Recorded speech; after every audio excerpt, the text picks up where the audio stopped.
Hello friends, welcome back to my YouTube channel with another video. একটা পারফিউমের এরকম ধরনের box পড়েই ছিল, তো ভাবলাম চলো এটাকেই আজকে কাজে লাগিয়ে ফেলি। তো এরকম ধরনের পারফিউমের বক্স তো থেকেই থাকে, পারফিউমের সঙ্গে বক্স, তো সেটাকেই কাজে লাগানোর জন্যই তার সাথে আমি নিয়ে দিলাম গুটি কয়েক আইসক্রিমের স্টিক। খুবই কম খরচ বা খরচ নাই বললেই চলে, সেরকম দিয়ে আমি বানিয়ে ফেলবো একটা ফ্লাওয়ার ভাস।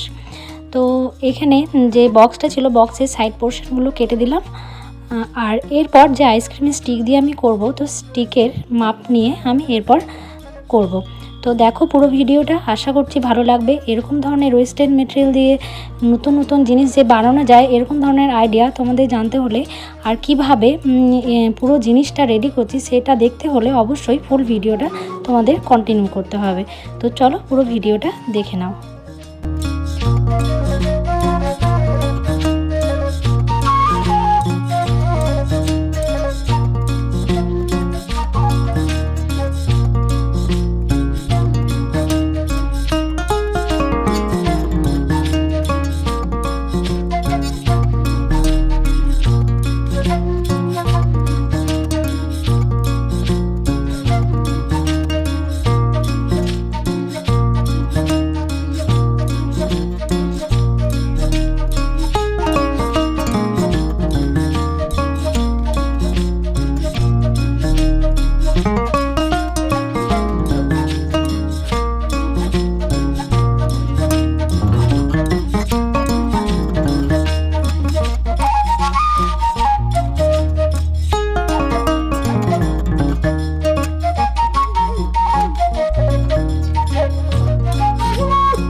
তো স্টিকগুলোকে এরকমভাবে আমি সাইড বরাবর কেটে প্রত্যেকটাই দেখো মানে আঠা দিয়ে অ্যাটাচ করে দিয়েছি।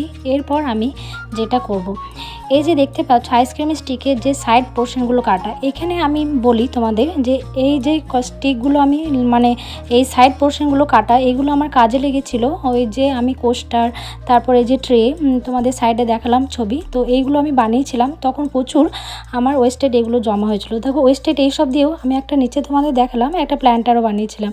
তো ওই ভাবলাম ওগুলো তো পড়েই আছে, ওগুলোকে কাজে লাগিয়েই আমি বানিয়ে ফেলি এই ফ্লাওয়ার ভাসটা। ব্যাস ওই স্টিকগুলোকেই সাইড পোর্শনগুলো এগুলোতে ফেলে দেওয়ার উপক্রম, সো ফেলে না দিয়ে এইগুলোকেই আমি ফ্লাওয়ার ভাসে আমার কাজে লাগিয়ে দিলাম।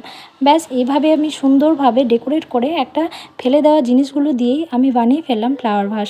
বা তুমি এটা ফ্লাওয়ার ভাস হিসেবেও রাখতে পারো, এছাড়া তুমি তোমার তুলি এগুলো সাজিয়ে রাখতে পারো, পেনদানি হিসেবেও কাজে লাগাতে পারো, তুমি মাল্টিপারপাস এটাকে ইউজ করতে পারো।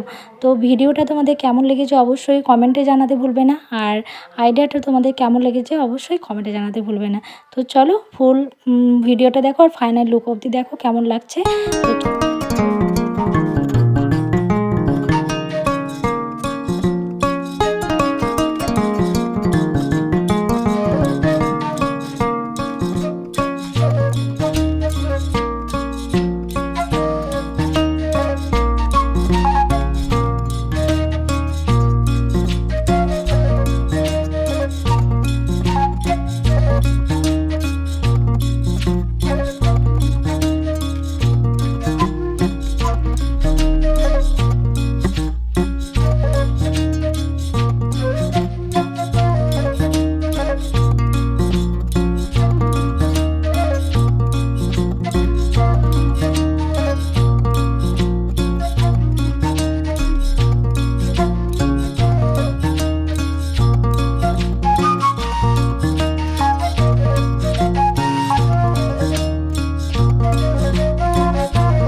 তো তোমরা ভাবছো হয়তো এইগুলো স্টিকগুলো না লাগিয়েই বা কী হতো, এগুলো ছাড়াও তো আমি এরকমভাবে পেন্ট করতে পারতাম, অবভিয়াসলি হতো, কিন্তু স্টিকগুলো আমার কাজে লেগে গেলো। আর এরকমভাবে যদি স্টিকের উপরে এরকমভাবে পেন্ট করলে দেখো একটা 3D ফিলিং আসছে, মানে ফুলগুলো মনে হচ্ছে না ঠিক উঠে উঠে আছে।